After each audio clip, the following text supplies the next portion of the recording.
I found a will in my husband's files. Everything went to a woman I'd never met. Until my lawyer discovered Clause 17. I lived beside my husband for over 40 years, shared a bed, a dinner table, and every Thanksgiving season together. And yet, in one quiet afternoon, everything I believed about him crumbled. I stumbled across an old will tucked away in the drawer of his study, and my name wasn't on it. Everything, every last thing, was left to a woman I'd never even met. I just stood there, frozen, not angry, not crying, just cold, right down to my bones. But I didn't scream. I didn't smash anything. I quietly handed that will to a lawyer. And because of that, I discovered something that turned my whole world upside down. Clause number 17. Have you ever been betrayed so deeply that you start to question your own memories?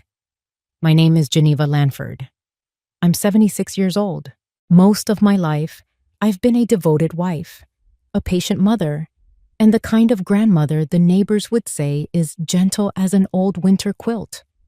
But sometimes, it's people like me, the quiet ones, the ones who love too much, who are the easiest to betray. I'm not telling this story to point fingers.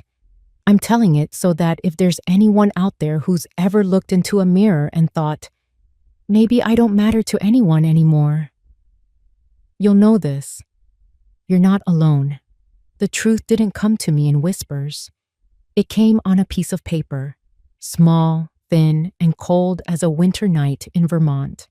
And if you'll stay with me, I'll tell you everything, every hidden layer, every reveal, and how an old woman like me, with silver hair and trembling hands, took herself back because of one clause that was buried for 12 years.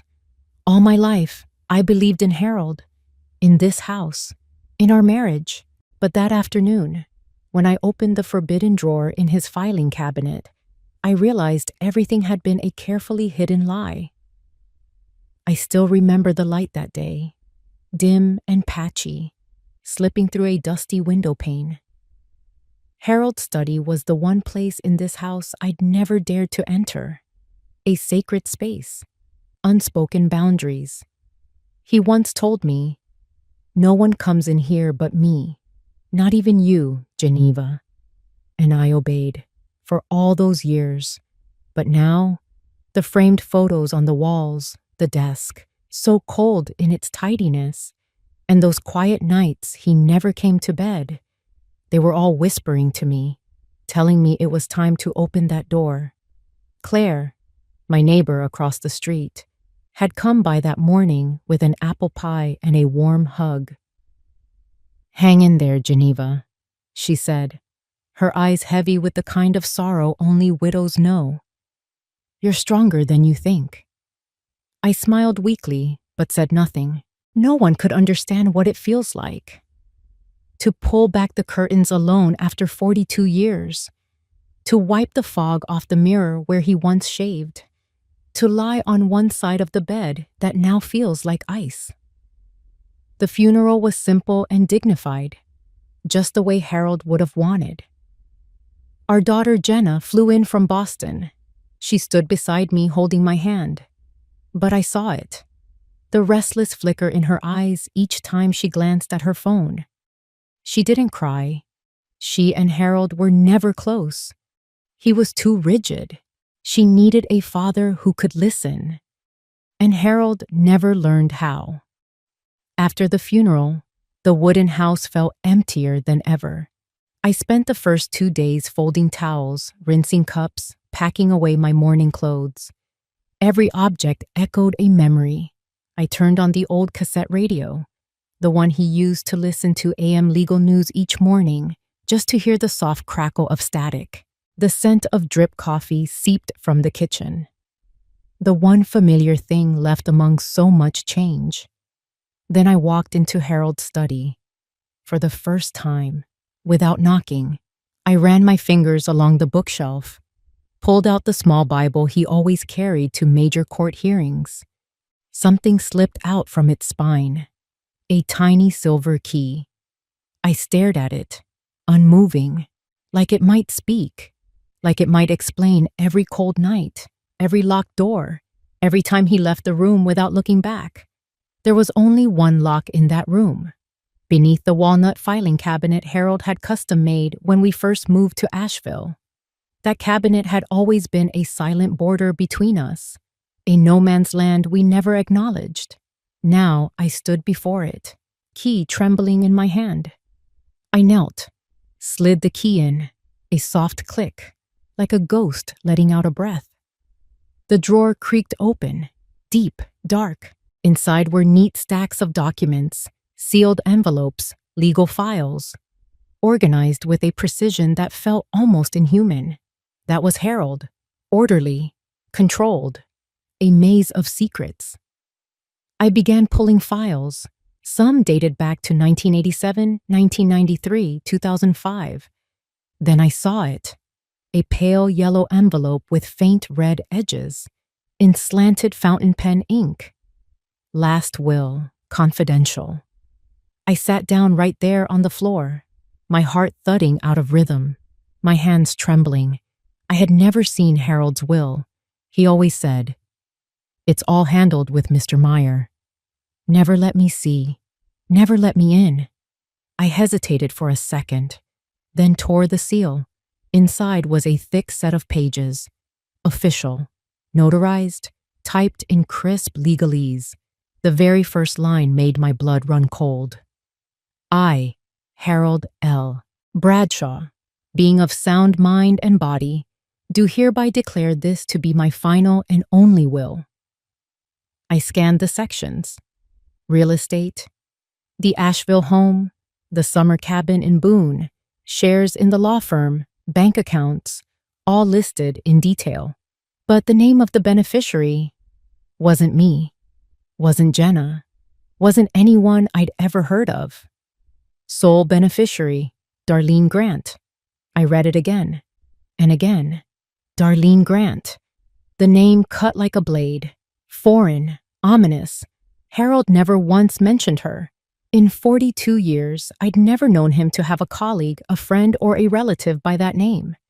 No Grants in the family, no mention in any conversation ever, and not a single word about me, the woman who stood by him for nearly half a century, who nursed him through his first stroke, who trimmed his toenails for 30 years, who gave up her evening music class to care for him through an entire winter of bed rest. No thank you, no final words, just Darlene Grant. I set the will down. The room tilted. It felt like I'd opened a box sealed shut for 4 decades, and now the secrets inside were suffocating me. A part of me wanted to rip the paper, throw it into the fireplace, but another part, the one that had quietly doubted every late return, every hidden phone, every sharp look when I asked too much, was rising now and whispering, "It's time to find out." I don't know how long I sat there. The ceiling light was still dim, like Harold's eyes in the photo I'd placed by the hearth. The world had gone quiet, except for the hallway clock, ticking relentlessly, reminding me that time moves forward, even when your heart just broke. I picked up the will again, read the words that cut like knives. Mahomo. I leave all my possessions, including real estate, accounts, investments, and personal items, to Ms. Darlene Grant, a woman I trust and admire. Admire? I was the one who spoon-fed him during rehab, who canceled vacations to stay by his side, who lived in the background so he could shine in courtrooms, and now some stranger was the one he trusted and admired. My knees gave out. I collapsed onto the cold wooden floor. The will slipped from my hand, landing among scattered papers. A strangled sob escaped. Not a cry, but the sound of something breaking. In that stillness, I heard Harold again. His voice, his lectures about principles, the clink of spoon against teacup, The way he tapped the spine of a book when he finished reading. I heard the silences. The ones I used to believe were peaceful love. Now I knew better. They were hiding something much bigger than I ever imagined. I don't know when my hand reached for the phone, but it did. I dialed without thinking. "Claire," my voice rasped, torn from my throat. I need you to come over." 10 minutes later, she was there, in her striped sweater, holding a basket of apple pie and a jar of orange marmalade. "I've never seen you like this," she whispered, kneeling beside me. I said nothing, just handed her the papers. Claire skimmed through them, paused. "Darlene Grant?" she repeated. "Do you know who that is?" I shook my head. "But I will," I said. "I swear to you, I will find out. If this is the final gift Harold left me, then I'll unwrap it, all the way." I looked out the window. Night had fallen. The early winter wind rustled the pine trees. Their leaves whispered like voices from far away. Back then, I didn't know how much my life was about to change. All I knew was this: Darlene Grant took Harold's will, but she wouldn't take the truth. I couldn't sleep. For 3 nights straight, one name kept echoing in my mind: Darlene Grant. It wasn't just in the will. It was in every breath I took, in every quiet moment when I thought I'd finally found peace again. And strangest of all, I knew I'd seen her, at the funeral, standing off in the distance. No one familiar. She didn't say a word, but her eyes, they looked at me as if I was the one who had trespassed into her life. The house suddenly felt too big, too empty, too cold. The walls where our wedding photos used to hang, now just bare hooks and silent frames. I could hear the soft hiss of the fireplace, like Harold shifting in his sleep on a winter night. But it was just me now, with a cup of cold tea in hand, and a darkness creeping quietly into my chest. I sat in his old reading chair, the one he always used with the morning paper. Now it was just a lonely post, keeping vigil through sleepless nights. On the table, a stack of unopened letters, a half-flipped photo album, and the cassette player humming a Chopin piece Harold used to love. But none of it brought comfort anymore. I didn't cry. I just went quiet. Betrayal doesn't feel like pain. It feels like an invisible hand erasing you. Clean, precise, without a trace. I powered on Harold's old computer, for the first time since he died. Oddly, there was no password, as if, in death, the walls he built finally fell away. I opened his email. Each folder a world I never knew existed.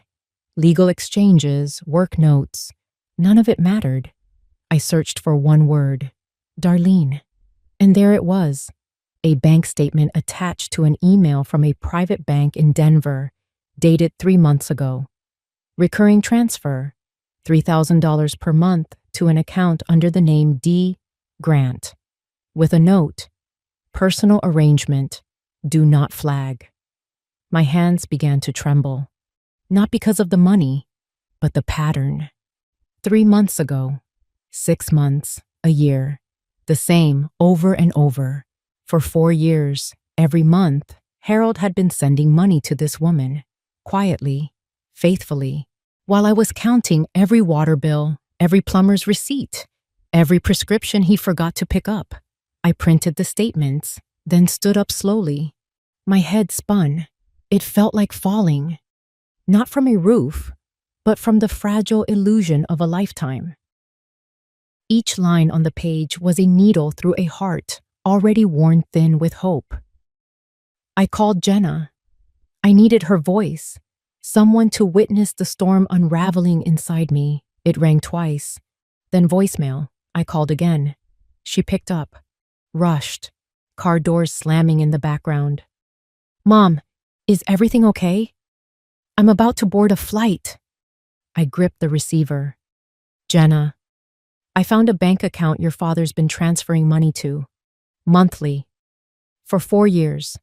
The name is Darlene Grant. Silence, then a sigh. Mom, please don't do this. Dad loved you. Maybe she was a former assistant or someone he helped. You're imagining things. No, she's in the will. Everything's left to her. Not a single word for me. And now I've found proof. He's been paying her every month for years. Another sharper sigh. Mom, I know you're hurting, but he's gone. Digging up the past won't make you feel better. Sometimes, forgiveness is the only way forward. I froze. Forgiveness? For who? For a stranger who took everything I thought was sacred? I don't know, Mom. And neither do you. Please, don't let ghosts drag you down. Click. I sat there, numb. Ghosts dragging me down. Yes. But how do I rise? When I'm drowning in a graveyard of things never spoken. I needed a starting point. And I thought of Claire, the only neighbor still patient enough to sit through the unraveling of a widowed woman's mind. I thought that was buried back in '82. I poured more hot water into the teapot, hands shaking like they were in a winter storm. The scent of jasmine couldn't calm the tangle inside me. All morning, I'd rifled through every folder Harold left behind. Bank checks, printed emails, looking for any mention of that name. Darlene Grant. Then I found it. A worn, crumpled page inside an old tax file. A brief note. Recurring transfer. D. Grant, 1982 to 2021. Next to it, a faded account number, ink blurred by time. 40 years of monthly payments, a financial commitment that spanned nearly our entire marriage. I felt dizzy. Every time Harold said he was handling bank paperwork, had he been sending money to another woman? I picked up the phone again, my finger hovering over Jenna's name, even knowing she wouldn't want to hear it. I needed something to tether me to reality. Dad would never hide something like this from you, Mom. He loved you. You're being paranoid, Jenna snapped as usual. But I found proof. Transfers to Darlene Grant, going all the way back to 1982. You sound like a crazy old woman, you know that? I don't want to hear any more of this. Click. I let the phone fall into my lap. The betrayal surged again. Not just from Harold, but now from my own daughter. That afternoon, I went to Harold's bank. The branch was bright with harsh fluorescent lights and the scent of floor cleaner. The young manager, hair pinned tight, gave me a look of polite discomfort. I'm sorry, ma'am, but due to confidentiality policies, we can't disclose any information about a deceased client's account unless you're listed as an authorized party. I handed her the marriage certificate. I'm his wife. Yes, but your name isn't on the account file. I'm truly sorry. I walked out of the bank like a ghost with no name, wife of 42 years.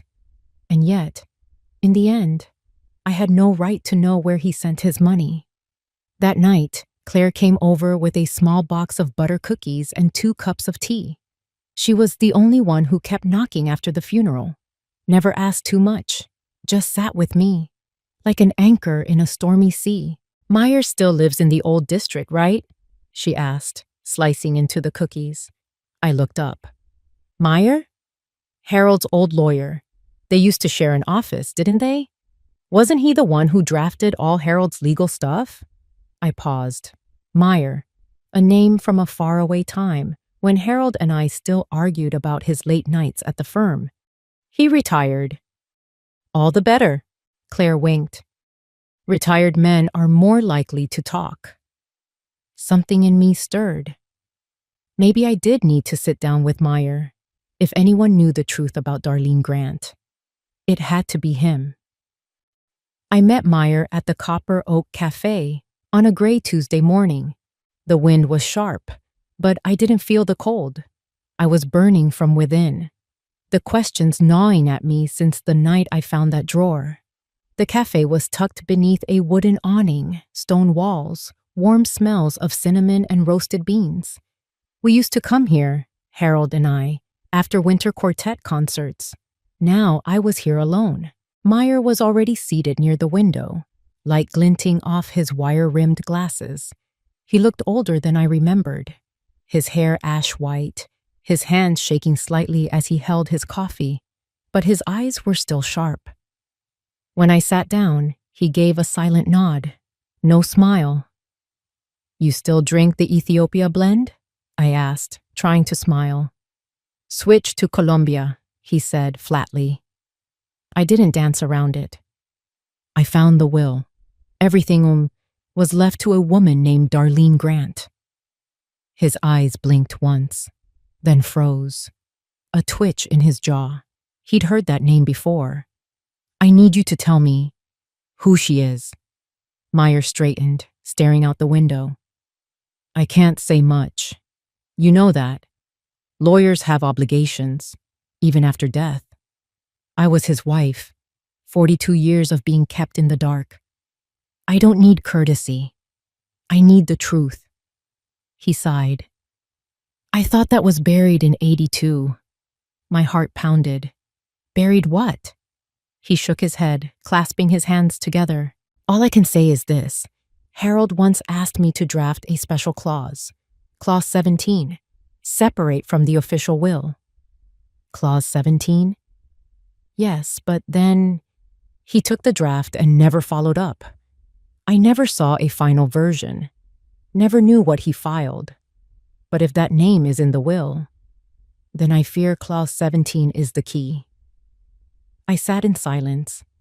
Outside, a crow landed on the balcony, cawing sharply, like a warning. My coffee had gone cold. "What was Clause 17? I whispered. "A secret account? Property? A child?" Meyer didn't answer. He stood up. And before leaving, he slid a folded paper across the table, one handwritten line. "Clause 17. Draft copy, 1982. Storage box 9A, Law Archive." I tucked the note into my coat pocket, heart thudding. This wasn't about inheritance anymore. This was a maze of memories. And I had just found the first open door. I had climbed those wooden stairs countless times over our 42 years together, but not once had I gone all the way up to the attic. The little trapdoor behind the hallway bookshelf had always stayed shut, like a sealed gate through time. Harold used to say, "Just old junk and dust. You wouldn't like it up there." But there I was now, on a gray, blustery afternoon, standing beneath it with the attic hook in hand, pulling the small circle of rope that dangled from the ceiling. The door creaked open. A musty cloud of long-sleeping air greeted me like a weary sigh. I cleared my throat, stepped carefully up the brittle wooden stairs, crouching slightly as the ceiling sloped lower. The attic was silent, save for the wind whispering through the gaps in the wood and the steady beat of my heart. I didn't know what I was searching for, but ever since I met with Meyer, I couldn't stop thinking about that name, Darlene Grant, and the cold finality of Clause 17. What had Harold hidden? And why was I, the woman who shared his life, the last to know? My eyes scanned every old box, every mildewed book. In one corner, I saw a battered leather suitcase, and beside it, a dark wooden chest so caked in dust I had to wipe it twice to read the faded letters carved into the lid. HLH. Harold Lawrence Hayes. I dropped to my knees. My hands trembled as I unlatched the chest. The hinges groaned open. Inside, Harold's old wool coat from 1984, faded photo albums, an old tape recorder, and a thick envelope tied with a red ribbon, placed with eerie precision at the bottom. I picked it up. My heart pounded. The front read only, "Personal. Only if I'm gone." I sat still for a long time, Then, mustering the last of my courage, I untied the ribbon. Inside were handwritten pages, soft blue ink, each word deliberate. I knew that handwriting. It was Harold's. The first line, Last Will and Testament of Harold L. Hayes, written July 2nd, 1997. Not typed. Not the version filed with the courts. This was his original in his own hand, and it began differently. I, Harold L. Hayes, being of sound mind and under no duress, write these lines to clearly express my wishes upon my passing. I gripped the paper tightly. My eyes welled up. Page by page, I saw familiar names. Jenna, our daughter, the city hospital fund where Harold volunteered. Then came something missing from the official version, a title, underlined boldly, Clause 17. I swallowed. Beneath it, a paragraph began, but was torn off. The beginning remained. In the event of conflicting versions, I hereby affirm that any prior will shall be considered null, and all rightful ownership shall be directed to my rightful she. It stopped at we. Wife? I whispered. Rightful wife? The attic tilted. If this was the real will, then the notarized one I saw was merely a shadow. And if he meant to say wife, why tear it? Something was wrong. I folded the will, tucked it into my coat. At the bottom of the chest, I found more old photos. Our wedding, Harold by his 1968 Ford, Harold holding baby Jenna. They asked me to believe he loved his family, but the will said otherwise. Beside the photos was a yellow envelope labeled, Forward to SG. I didn't know who SG was or what it meant, but I took it with me. That attic, the one Harold told me to avoid, now made sense, and I knew the journey had reached a point of no return. I ran my hand across the chest lid. The HLH engraving had faded, but it still bore the mark of a meticulous man. I opened the box. Inside, arranged with haunting order, old postcards, unopened letters, and a bundle of pale yellow pages tied with silver ribbon. I held my breath. The top page read, in Harold's slanted ink, Will, confidential. Not the typed version I'd seen. This was all him. Each line a glimpse into the mind of a man who planned for something. Or someone. By page 4, my eyes froze. Clause 17. Again, same paragraph, same torn end. A shall be directed to my rightful wife? Why was it ripped? I sat back, looked at the chest. Another letter, unopened, labeled, Forward to SG. SG? Who? I didn't touch it. Not yet. Instead, I packed everything into a fabric bag and went to see Meyer. I didn't call ahead. He lived in a small flat in North Grove. White walls, wood door, an old bell. I rang. Oh, I figured you might come back. Just didn't expect it so soon, Meyer said. Come in. We sat at his small tea table. He poured water, eyes on the bag. When he saw the handwriting, his face changed. Dear God, that's Harold's handwriting, he whispered. I thought he destroyed all this. He didn't, I said. And I think you remember Clause 17. Meyer nodded. I drafted an early version, but Harold insisted on handwriting the final one. I asked why he wouldn't notarize it. He laughed. If it's clear enough, it'll survive. He was wrong, I said coldly. It didn't survive. At least, not intact. I pointed to the tear. Meyer leaned in, reading the last visible words. Wife? Will? I asked. Wife, Meyer said quietly. He told me once, if I ever get fooled, Letty will know. Clause 17 will speak for me. And now no one can hear it, I said. Not quite, Meyer whispered. Samantha, my old assistant. I used to have her back up our drafts. If it's not erased, we might have it. I held my breath. The office is shut down, but I know who has the key. That night, I didn't drive home. I drove past the old red brick building, Hayes and Meyer, Estate Law. The sign was peeling, but the second-floor window still glowed faintly, like memory refusing to die. The next day, Meyer met me at a small cafe. He handed me a note. Walter Gelman, former building manager, lives at Red Oak Hill. He locked the place up. If anyone has a key, it's him. I nodded, stood to leave, but Meyer placed a hand on mine. Geneva, he said softly, I'm not helping you out of guilt. I'm helping because Harold owed you the truth. That night, I opened the attic window for the first time in 15 years. Cold air swept in, scented with mold and old paper. I laid out everything, our wedding photo, his letters, the one from Portland. Geneva, no matter what happens, you are always the last thought before I sleep. My hands shook.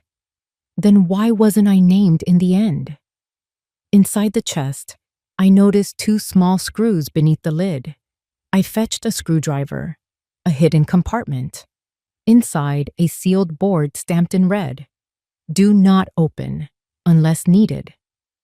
I turned it over. One last handwritten line. Geneva, if you're reading this, I probably failed to make it right. But there is still someone who can help. Samantha knows where to find the rest. I collapsed, not out of grief, but from clarity.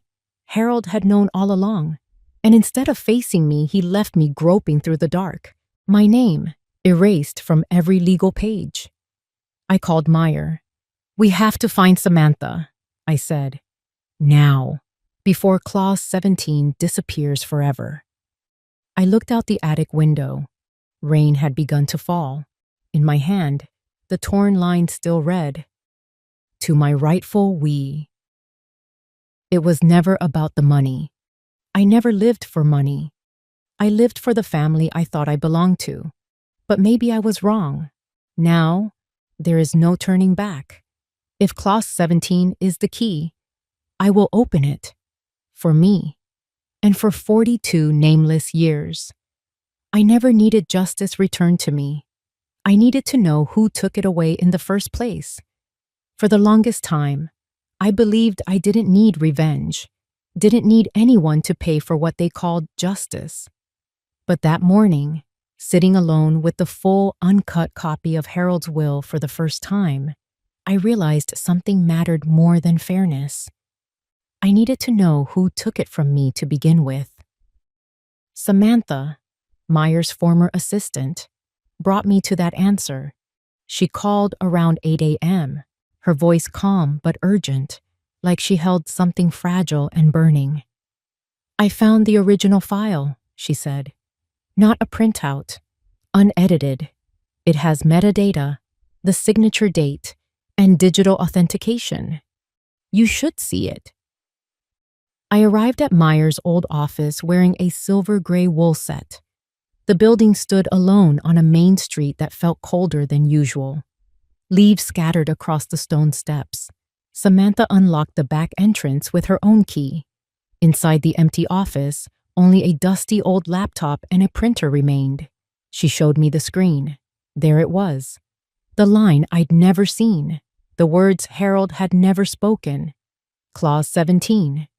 In the event of undisclosed marital bond, my rightful wife shall inherit the primary estate. I stared at it.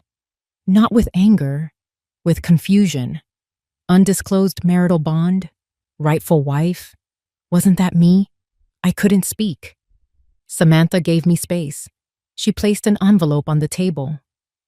Harold forwarded this last year. The address said SG. I thought it was a person, but the delivery file listed it as Santa Gloria. Santa Gloria, a name that sounded like something out of a movie. I'd never been there. But some part of me knew. That's where I had to go. 3 hours later, I drove down sun-dappled highways, autumn leaves swirling across the windshield, October wind slipping through my coat like fingers reminding me that I wasn't young anymore. But I had never felt more awake. The Santa Gloria retirement home sat tucked beneath pine-covered hills, with white brick walls and ivory shutters. A nurse led me to room 217, where Ms. Darlene Grant resided. I didn't know what I expected. A threat? A lover? A fraud? But no. When the door opened, I saw a frail woman by the window. Cropped silver hair. Shaking hands holding a tepid cup of tea. She looked up as I entered. That first glance. I'll never forget it. No hatred, no jealousy, just a sorrow frozen in place. "I'm Letty Hayes," I said, "legal wife of Harold Hayes, and I believe you're the one he left everything to." Darlene Grant didn't flinch. She set her cup down, nodded slowly. "We're the last ones left," she said. Those words, from a woman I had never met, cracked me in two. Half of me wanted every truth. Half didn't want to hear a word. She handed me an old photo, a young woman beside Harold when he wore his hair long and denim shirts, 1972. They stood before a tiny chapel. Neither smiled, but Harold's hand rested on her belly. I trembled. Darlene looked at me like she had just handed over the last artifact of a forgotten life. We were engaged that year, but I got pregnant, and Harold refused to claim the child. Said he wasn't ready. Then he vanished. I bit my lip. "Did you keep the baby?" Darlene shook her head. "No time. I lost it after 3 months. My mother never forgave me. Harold never came back." I don't know how long I sat in that small room, just that the light outside shifted from gold to silver, as if time itself hesitated to move forward. I never sued Harold, never demanded anything, never came looking. I disappeared, Darlene said, voice soft and distant like a dream. But he always knew where I was. Flowers came every April. Almond cake showed up each year, my favorite. Maybe that was his apology. Silent. I looked at her. For the first time, I understood what it meant to be half-loved, and what it meant to be the one loved in silence from afar. "Why now?" I asked, though I shouldn't have. "Why accept everything now?" Darlene laughed gently, a laugh that cracked like old wood. "I never wanted anything from him. Never knew about the will. Clause 17. Maybe it was for the child we lost. A way to apologize. A letter, 4 decades late." I lowered my head, the photo still in hand. The wedding dress in the image faded with dust, and inside me a void opened. Not because Harold loved someone else, but because he kept part of himself, a part of his past, and never let me see it. "Did he ever mention me?" I asked. Darlene shook her head. "No, but I knew he married you. I saw a magazine photo once. You were beside him. I just thought, at least one of us got chosen publicly." Chosen publicly. That phrase stayed with me all the way home. I drove through the tired autumn dusk, leaves sighing from the trees, my mind spiraling around the line. In the event of undisclosed marital bond, I reviewed the original will from Samantha again, this time, reading every word. At the end, beneath Clause 17, a handwritten note in Harold's familiar slant. "If she ever finds this, tell her I'm sorry for what I never said. H." I stared at the note. My eyes stayed dry, but my heart was stone. Harold never apologized while alive. To Darlene, he left a fortune, not for her, but for a child who never came to be. Clause 17, to me now, was no longer betrayal. It was a confession, a grave for a chapter I never knew I wasn't part of. I called Meyer, You said the clause leaves assets to an undisclosed legal wife, right? Yes, it holds legal weight, especially if there's proof of an intended or abandoned marriage, he replied. So, if they were once engaged, once expecting a child, the clause could apply? Exactly. I was quiet. Meyer asked carefully, Letty, you're not planning to sue, are you? I smiled faintly. No, I won't fight for inheritance. I just wanted the truth. And now that truth had a face, a voice, a hand trembling over a peppermint tea. Its name was Darlene Grant. I stayed in my study late that night. Harold's younger photo beside me. The will untouched on my desk. Every piece laid out like the end of a chess game. But one question still haunted me. Why did Harold do it? Why choose that moment to sign, to write Clause 17? I looked at the old envelope, the one I once tossed aside. It still read, Forward to SG. I used to think it was a person. Now I knew, Santa Gloria. The place where memory was buried. The place I found Darlene. But was there more? I wasn't sure. Only that what I uncovered was just the first mask peeled away. Behind it might be truths never written in any will. I returned to Santa Gloria, not to see Darlene, for something else. One unanswered question. If Clause 17 was for a child Harold never acknowledged, where is that child now? I visited the care home early, the white gate slightly ajar, lavender on the breeze.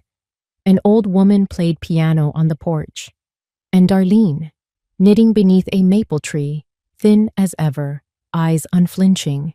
She looked up. I knew you'd come back. I sat, no pretense. What about the baby? Darlene tightened her yarn. It's gone, 9 weeks in. I nearly died. Harold never came, but I don't blame him. I held my breath. He never forgot, she said. I think Clause 17 was for the child who never existed, a will for a mistake, a memory unspoken. I went silent. A man writing a will not for the living, but for guilt, for a ghost. Will you keep the inheritance? I asked, not out of resentment, just to know. Darlene met my gaze. I have no intention of keeping a cent. I've lived long enough to know money doesn't mend. I'll reassign most of it to charity. I exhaled, not relief, but the return of something right. Why stay silent? Why not come forward from the start? She placed the yarn down. Because I didn't want to ruin how you saw him. You were the one he chose for a lifetime. I was just the beginning. Just the beginning. For the first time, I saw her not as a threat to my marriage, but a chapter of a book long shut. A story someone left unfinished. That evening, I visited Meyer's old firm again. Samantha waited, holding a portable drive. I found a recording, she said. A draft Harold made while preparing the will. You should hear it. I played the file. Harold's voice came through, tired but clear. If Letty finds this, you have every right to be angry. I was a coward, Letty. I left someone behind, then loved you like I hadn't. I wanted to make it right, but never found the strength. I left this part for Darlene, not out of love, out of regret. And you, if you hear this, know that I didn't divide my heart. I just let one piece go neglected for too long. I didn't cry, because some apologies, no matter how sincere, come too late. I met Meyer the next day. I want a new asset division drafted, I told him. Darlene refuses the bulk of the inheritance. I'll turn it into a scholarship fund under Harold's name. Not for his legacy, for children once forgotten, like that child. Meyer nodded. Harold would want that. I left as dusk fell. Rain began to patter. Wind shook the last stubborn leaves from the trees. I thought of Darlene, of Harold, of the unborn child, and of myself, a woman who thought she knew everything but had stood beside a one-way mirror for 40 years. I stepped out of the care home that day, unsure if I mourned Harold's betrayal or the family I never knew he once had. Memory doesn't betray anyone. Only people betray memory. I stood silently before the walnut wardrobe in the bedroom Harold and I had shared for 42 years. He chose that wardrobe when we moved into our first house, a wedding gift from my family. He once said, "This isn't just for clothes. It's where we'll keep the days of our marriage." Since his passing, I had never opened the left side, not out of superstition, just because I thought I already knew everything. What was there to reopen? But this morning, after hearing Harold's recorded confession from the hard drive, something made me reach for that wooden door. I searched from top to bottom, folded shirts, old ties, and in the farthest corner, a quiet ebony box. My hands shook as I pulled it out. The lock was rusted, but Harold was always careful, and I knew where he kept the key. The box opened with a click. Inside were faded photographs, a black and white scan, an ultrasound, a pair of unused baby socks, and a bundle of yellowed pages tied with silver ribbon. I recognized his handwriting instantly. The same firm, slightly slanted letters, like every stroke carried a hidden tremor.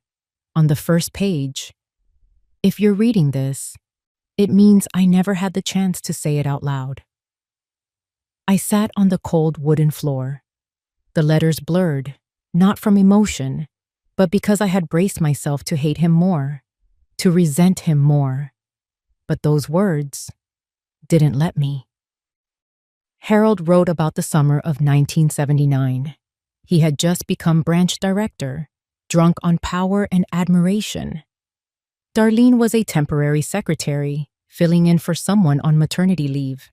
They stayed late after a quarterly review.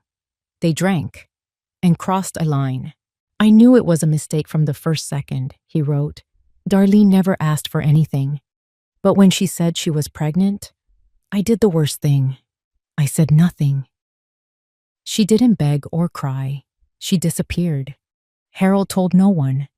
Not me, not anyone. I was pregnant too then, expecting our daughter Jenna.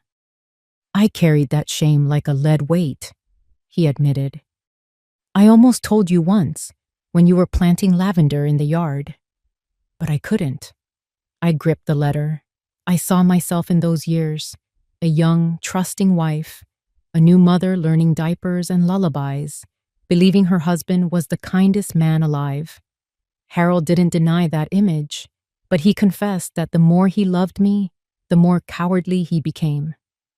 "I didn't want you to see me differently, so I buried the worst of me and let time cover it, foolishly thinking that was enough." I reached the last page. Clause 17 was my way of making amends. Not to erase you from my heart, but to leave something, or someone, in place of a child who never came. I know it won't ease your pain, but if you understand, forgive. Not for me, for your own peace. I didn't cry. There were no tears left. I held the letter tightly and, for the first time, saw Harold not as the stitched portrait husband I had imagined. He was clearer now, rougher, torn, but also remorseful. Someone who chose, in his own way, to leave one final act of decency. I left the box ajar on the floor. No reason to keep it locked anymore. That afternoon, I brought Harold's letter to the nursing home where Darlene stayed. No appointment. I didn't know if I was doing the right thing or just running from my own rage. On the drive, I imagined Darlene's younger face, sharp, sad-lipped, eyes that knew too much. A nurse led me to the back garden. She sat between two rows of dahlias, staring into the distance. Not surprised to see me. No smile. just a small nod, like she'd known this moment would come. I didn't make small talk.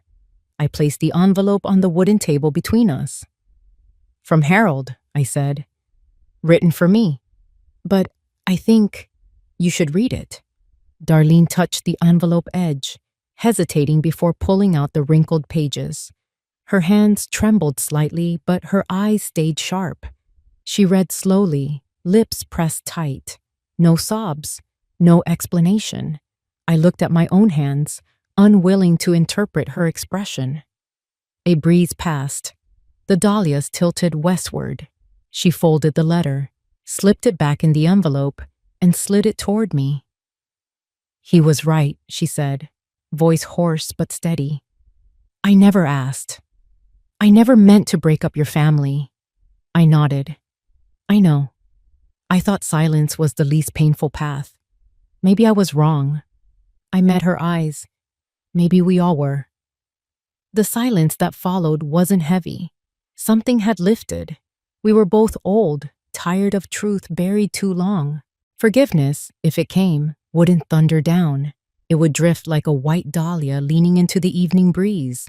I stood to leave, then remembered. I touched her hand gently. "Thank you for never trying to hurt me." She grasped my hand, dry, cold, but firm. "Some pain doesn't need to be doubled."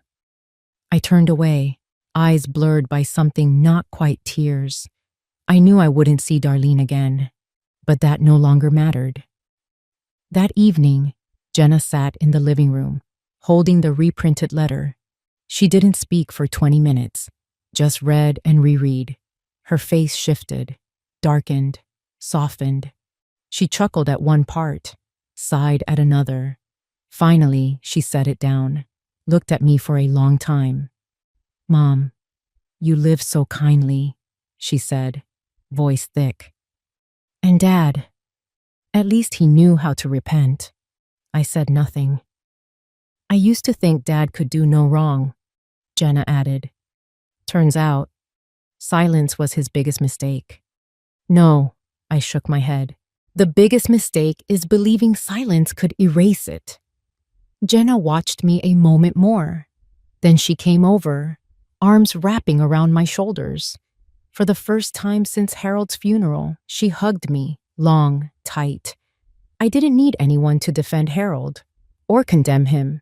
We lived a full life, with cracks, yes, but also peace. And now, at least, I didn't have to protect an illusion. We were human, flawed. I had begun to forgive Harold, Darlene, and maybe even myself. I sat at Harold's old desk, where he once scribbled garden plans, invoices, reminders to water the roses. On the corner, 2 wills, 1 official copy, no clause 17, 1 original, with a handwritten addendum outlining financial responsibility to Darlene. In Harold's messy scrawl, "Only if the truth needs to be said." I sat a long time, hands on the original. My mind spun, not with rage, but emptiness. For 42 years, I thought I knew Harold from head to toe, but some parts, the fear, the guilt, the avoidance, I never saw. I stood, picked up a lighter, and stepped onto the back porch. The air was calm, evening quiet. I placed the will without clause 17 onto the fire pit Harold once used for dry branches, lit it. Flames curled the printed lines, turning paper to ash. Ash rose into the wind. Some drifted to the rose garden, where Harold and I planted each spring. I watched them go, not sad, not weeping, just certain. What needed keeping wasn't in notarized seals or official signatures. It was the truth. And I had found it. I folded the original with clause 17 into a small locked box, the same one Harold once used for our keepsakes. I didn't tell Jenna. I didn't plan to submit it. If Harold lacked the courage in life, I would guard this part of him in death, as protection and farewell. The next day, Meyer called. "If you'd like, I can file the original with the court, he offered. Adjust property rights per Clause 17. I know, I replied. But I don't need it. He paused. You forgive him? I'm not sure, I said. But I don't want revenge. Not for me. Not for Jenna. Not even for Harold. He exhaled like a man who understood some battles aren't about winning, just surviving. That night, Jenna sat beside me on the porch. She poured tea, arranged cookies like when she was in high school. She told me about work, friends, a neighbor's missing cat. I said little, just listened, and felt lighter, as if, for the first time in months, the house no longer held unspoken weight. I looked out at the garden. Ash had settled into the soil. Rosebuds had begun to sprout. I remembered a line Harold once said at his mother's funeral. Memory doesn't betray anyone. Only people betray memory. Back then, I thought it was comfort. Now, I knew it was confession. I smiled. Truly, the kind of smile that comes not from politeness, but peace. A smile that knows the past, imperfect as it was, can be closed with forgiveness. I don't reclaim the inheritance. I reclaim the voice that was crossed out. I repeated that sentence in my head throughout the ride to court that morning. It was no longer a trial. It was the final moment I chose to speak the truth. Not because I wanted someone to be punished, but because I didn't want to leave this world someday carrying the silence that had lasted 42 years. Meyer sat next to me, holding an old file envelope, still legally valid. The original will, with signature, notary seal, and Clause 17. The only line that could have turned the entire case if I wanted. But I didn't want that. The judge was an elderly woman with gray hair and a soft voice, as if she understood that what was happening today was no longer about material disputes. It was something else, deeper. Meyer presented everything, carefully, clearly, leaving nothing out. I could see Darlene sitting across the aisle. She wore an ashen dress, hands clasped, eyes never lifting once. Jenna sat beside me, not touching her phone, not interrupting, just silent. Finally, it was my turn to speak. I stood gently. I didn't look at the judge. I didn't look at Meyer. I only looked into myself, reflected through the window glass behind the courtroom. I'm not here to fight. I'm not here to erase anything. I only want to affirm one thing. I am not the one who was cast aside. I was his wife, the one who walked with Harold Hayes for 42 years. I paused, took a breath. But I also know I'm not the only one he wronged. I turned to Darlene, and for the first time, our eyes met, without avoidance. I will withdraw from the inheritance list. I want nothing born of silence or deceit. I keep the original will only to preserve the truth, not for legal value. And from tomorrow on, I will no longer be connected to any portion of this file. I sat down. Darlene cried, silently. Just 2 streams of tears running down cheeks wrinkled by years of unspoken loss. The hearing ended. There was no ruling because nothing was left to judge. People began to leave, but Darlene stood and walked toward me. Please, wait a moment. Her voice was thin and trembling. I nodded. If you don't hate me, if truly you don't, I want to use what I received to establish a scholarship fund, a fund for children, the ones the world never waited for. I want to name it Thomas, the name I planned for my son. I couldn't speak for a few seconds. Then I nodded, lightly, very lightly, but enough for her to know. I wasn't angry. I had never been angry at her. We left the courthouse without goodbye. No one shook hands. But no one turned their backs either. Sometimes, forgiveness doesn't need to be spoken aloud. It only needs someone to stop and listen, and someone brave enough to speak a truth buried for half a lifetime.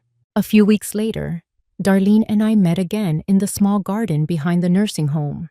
She had moved there the previous month, a small room with a window overlooking maple trees. No one explained why, but I knew she was tired, not from age, but from a loss that had never been named in 40 years. I brought a rare rose plant, its blooms creamy white with a blush of faded pink, like old paper. We had picked it together, naming it Claus, as a way to turn a clause that once hid the truth into a living memory. Darlene held the shovel. I held the root. The soil was dry, but the weather was mild. While working, I glimpsed her hands, old surgery scars, swollen joints from arthritis. But those hands still cradled the plant as if holding the child that never came. "Thank you," she said, rinsing her hands, drying them, and placing a bouquet on the windowsill. I smiled. "We are witnesses, not heirs." "Exactly," she whispered. "Witnesses to what men leave behind when they lack the courage to face it." That day, no one took pictures, no certificates, no need for validation. But the Claus rose still stood, like a living will, needing no notary, just two women holding onto it with their hearts. A few days later, I returned to the cemetery. This time, Jenna drove. She said nothing the entire way. When we arrived, she opened the trunk and took out a fresh bouquet prepared since early morning. I didn't ask. Harold was buried in the western plot, near old oak trees. I never liked that spot. But now I understood. He chose it not for the view, but for its quiet. He carried so many unsaid things, and perhaps he thought this place would give him one last chance to be heard. I opened my bag, took out a small envelope, pale yellow, handwritten by me. Inside was the last letter I wrote to Harold. "Harold, I know everything now. I'm no longer angry, nor do I need an apology. I just want you to know that silence protects no one. It only makes those who love us feel betrayed. I don't keep the money, don't keep the status, but I keep the most important thing, the truth. And from now on, I will live with it, without shame, without hiding. I forgive, not for you, but for myself, because I deserve to step out of the shadow, with my head held high." I folded the letter, tucked it into a small crack beside the gravestone. No tears, no farewells. Jenna stood behind me, silent. When I turned back, she asked, "Are you okay, Mom?" "Better than ever." We stood a while longer. A breeze blew, scattering leaves at our feet. I looked up. The sky was thin blue like glass. "What's the rose called, Mom?" Jenna asked as we got into the car. "Claus." She chuckled softly. "Fitting. I think it's a good way to end the story." I nodded. But deep down, I knew. No story truly ends if the storyteller is still alive. I will keep writing, not on legal forms or claims, but in every step, every story, every perspective I leave for those after me. As the car rolled away from the cemetery, I didn't look back. I didn't need to. I didn't reclaim the house, the inheritance, or my name in any will. But I brought back something more precious. The truth, and honor, which I reclaimed with the very courage I thought I had lost long ago. There was a time when I believed that love meant silence, meant endurance, meant putting everyone else above myself. I called it sacrifice. I thought, as long as I loved enough, they would eventually understand and reciprocate. But then one day, I realized, love is not about turning yourself into a shadow. It's not about letting others decide your worth, or letting kindness become the reason you're overlooked. I lived too long in silence, thinking it was a virtue, but it turned out to be a slow erasure. And the most painful part, was when people mistook that silence as agreement, as acceptance, even as uselessness. I don't need a will to prove I mattered. I don't need an inheritance to reclaim dignity. All I need is the right to tell my own story, to remind the world I lived, I loved, I lost, and I'm still standing here, whole. If you've ever been forgotten, ever been pushed aside, remember, silence is never an obligation, and self-respect is never something to ask permission for. Share this story to remind mothers, grandmothers, women like me. We don't need to be given a voice. We already have it. It's just time to use it.